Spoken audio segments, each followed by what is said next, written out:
The subway screeched as it entered the station, its metallic echo bouncing off the tiled walls. People rushed in with the usual hurry of a city that never gave anyone time to breathe. Amid the chaos, a baby's sharp, desperate cries rose above the noise, so loud, so heart-piercing that even the most distracted commuters turned to look.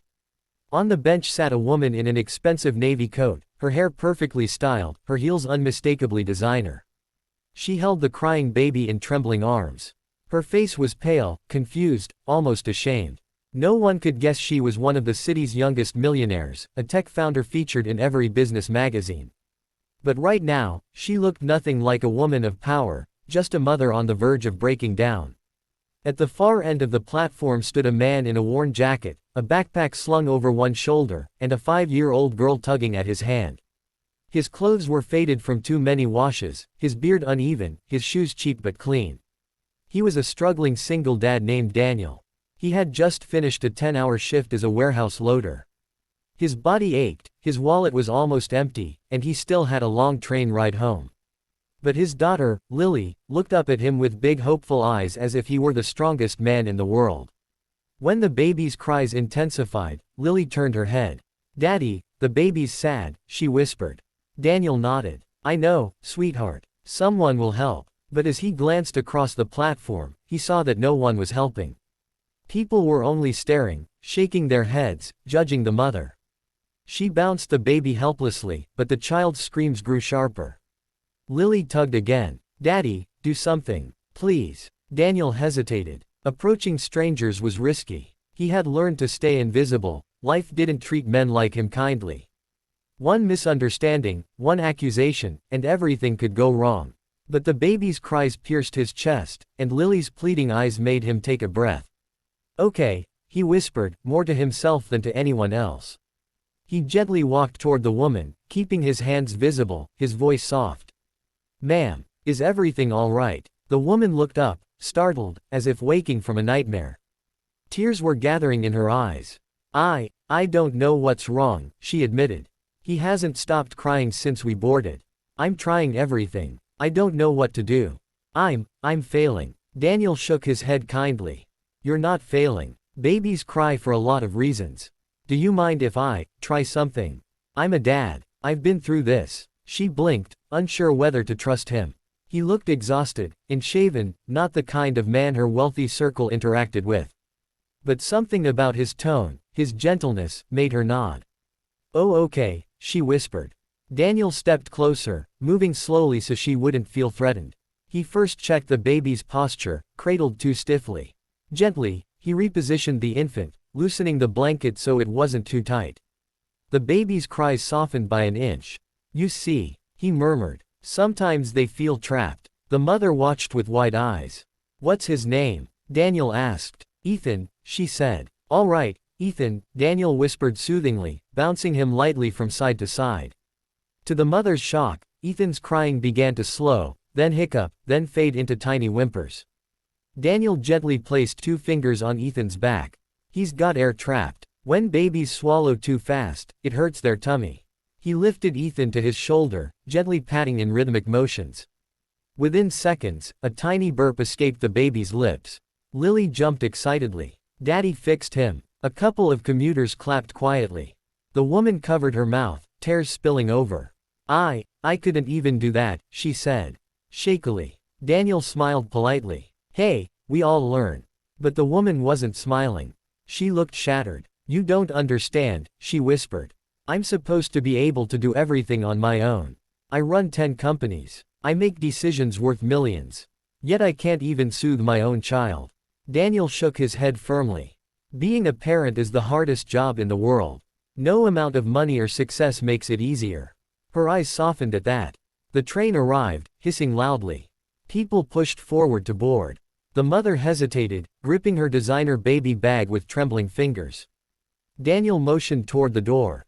"You first." She stepped in, and he followed with Lily. The train jolted forward, lights flickering overhead. Ethan had calmed, but he now curled his tiny fingers around Daniel's shirt as if he didn't want to be handed back. Embarrassed, the mother apologized repeatedly. "I'm so sorry. He's clinging to you." Daniel chuckled. "It's all right. Babies know when someone is calm." Lily climbed onto the seat next to the mother. Your baby is cute, she said with a shy smile. The woman softened. Thank you. How old are you? 5. Daddy says I'm his superhero.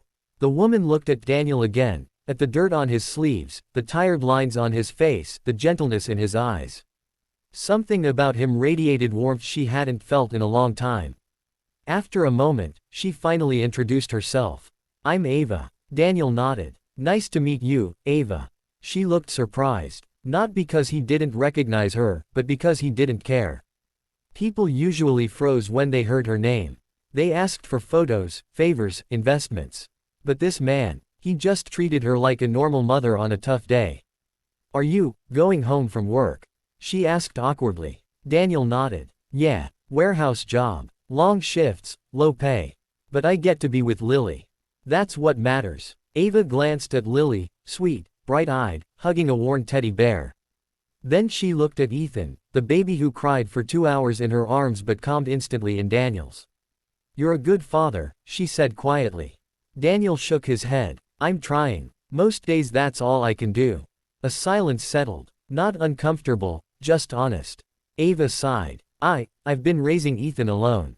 Nannies quit. Doctors give me advice I barely understand. My company expects me to act strong. My board thinks I'm superhuman. But at night, when Ethan cries, I feel like I'm failing every second. Daniel looked at her with an understanding she hadn't received even from people paid to help her. You're not failing, he said again. You're just human. That simple sentence cracked something inside her, something she didn't even know she had been holding together. She took a shaky breath. Can I ask you something? She whispered. Sure. Would you teach me how to hold him like you did? How to soothe him? I don't know anything. I thought I could figure it out alone, but I can't. Daniel blinked, surprised. Of course. Here. He guided her hands gently, showing her how to support Ethan's head, how to loosen the blanket just enough, how to sway slightly instead of bouncing too hard. Ava tried, and for the first time that day, Ethan didn't scream. He gazed up at her with round, trusting eyes. Her breath hitched. I did it. Daniel smiled. You did. The train slowed, nearing the next station. Ava turned to him suddenly. Daniel, do you have a job? I mean, another one. Something better than warehouse work. Daniel laughed softly. Not unless someone hires me. Life's been rough these past few years. Ava bit her lip, thinking. You helped my son when no one else even looked at us, she said. Can I repay you? Daniel shook his head. You don't owe me anything. I just helped because I could. That answer stunned her more than anything else. In a world full of people who wanted something from her, here was a man with nothing, who still didn't want anything. The train stopped. Ava stood, adjusting Ethan in her arms. She hesitated, then looked at him with new determination. Daniel, would you allow me to offer you something? Not charity, an opportunity. He frowned slightly. What kind of opportunity? Ava took a deep breath. You clearly have a gift with children, she said. You're patient, calm, protective. I'm looking for someone trustworthy to help me manage things. Someone who understands kids. Someone who won't treat me like a paycheck.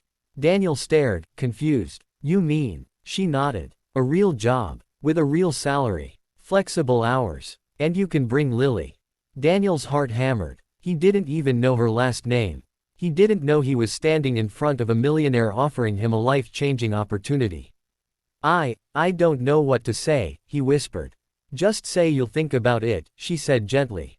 He nodded slowly. Okay. I'll think about it. The doors opened. She stepped out, turning back only once.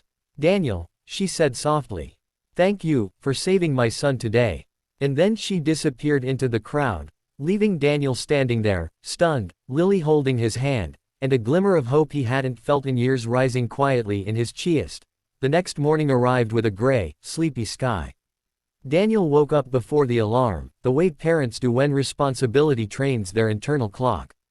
His back ached from yesterday's shift, but he ignored the pain and sat up slowly. Lily slept curled like a kitten beside him, her small hand gripping the corner of his t-shirt. He smiled and gently brushed her hair aside. They lived in a cramped one-room apartment with peeling wallpaper and dim lighting, but to Lily, it was home. To Daniel, it was a reminder of how hard he was trying, and how far he still needed to go. As he prepared breakfast, simple toast and eggs, his mind drifted back to the subway. Ava, the woman with trembling hands, terrified eyes, and a baby who wouldn't stop crying. He hadn't known who she was, still didn't, but he remembered the softness in her voice when she thanked him. And the offer she had made. A real job. A life-changing opportunity. He wasn't sure if she meant it or if she simply said it in a moment of gratitude. Millionaires didn't talk to men like him, much less offer them jobs. But something about her had been genuine. Lily sat up, rubbing her eyes. "Daddy, can we have jam today?" Daniel chuckled. "Only a little. We have to make it last." She nodded with the seriousness of a child who knew how hard life could be. "Is today your work?" "Yeah," he said. "Double shift." She pouted. "But you're tired." "I'll rest later," he said, even though they both knew he wouldn't. After breakfast, he dressed her in her school clothes, faded jeans and a pink sweater that she loved even though it was 2 sizes too small. Lily didn't complain, she had inherited her father's resilience. As they walked through the chilly morning streets toward the bus stop, Lily swung their hands together. "Daddy, will we see the baby again?" He smiled. "Maybe. Will you fix him again?" He laughed lightly. "I didn't fix him, I just helped him burp." "But the lady said you saved him," Lily insisted. Daniel looked ahead, uncertainty tightening in his chest. "Yeah, she did say that." He didn't know what to make of it. He didn't know if their paths would ever cross again. Across the city, in a luxurious penthouse with glass walls and marble floors, Ava sat at the kitchen counter staring at Ethan, who lay peacefully in his baby lounger. Sunlight bathed the room, but Ava felt exhausted. She had barely slept. Her mind kept replaying the moment on the subway, the moment a complete stranger soothed her son as if it were the simplest thing in the world. Her chest tightened with embarrassment, but also with something else. Respect, relief, gratitude, and a question she couldn't silence. Who was he? Why was a man like that struggling? Ava wasn't used to needing help.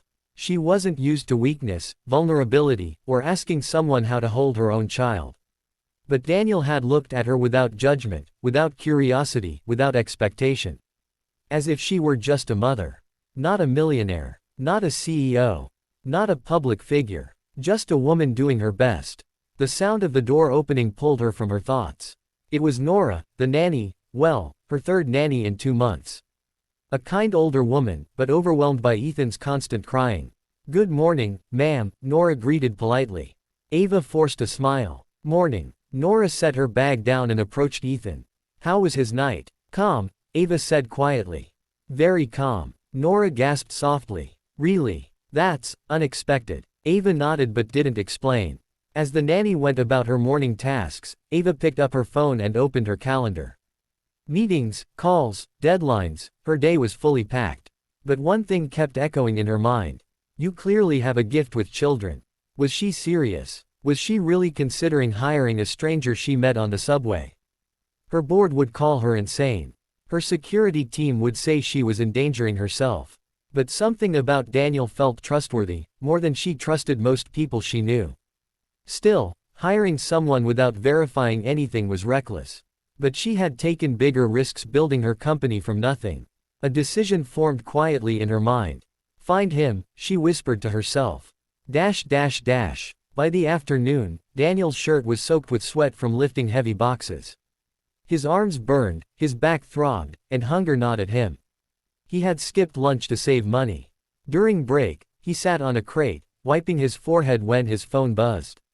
An unknown number. He froze. His instinct said ignore it. Unknown numbers often meant bills or problems. But something nudged him to pick up. "Hello." A soft, familiar voice answered. "Daniel, it's Ava. From the subway." He blinked, stunned. Oh, hi. Is everything alright? Is the baby okay?" "He's fine," she said warmly. He slept peacefully for the first time in days. Relief washed over him. "I'm glad to hear that." There was a pause, then her voice softened. "Are you free after work? I'd like to talk to you. About something important." Daniel hesitated. He didn't know what she wanted. Maybe she changed her mind about the job offer. Maybe she needed help again. Maybe she wanted to thank him properly. "I finish at 7, he finally said. "Good. I'll send a car to pick you up." "A car," he repeated. A safe one, she clarified gently. He didn't know whether to laugh or panic.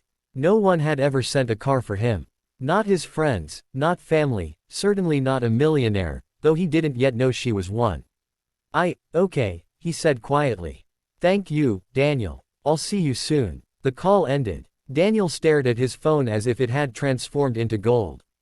A coworker walked by. You look like you just saw a ghost.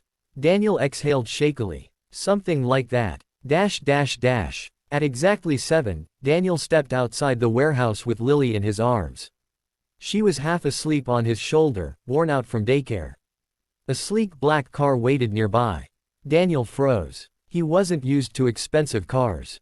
He wasn't used to any kind of luxury. The driver stepped out immediately. Mr. Daniel. Daniel cleared his throat. Yes. I'm here to take you and your daughter. Daniel blinked. The man even knew about Lily. He hesitated, but something in his gut said this wasn't danger. Not today. Not from her. He secured Lily in the backseat and sat beside her. As the car pulled away, Daniel looked out at the glowing city, wondering what fate had planned for him. And why a woman like Ava wanted to see a man like him again.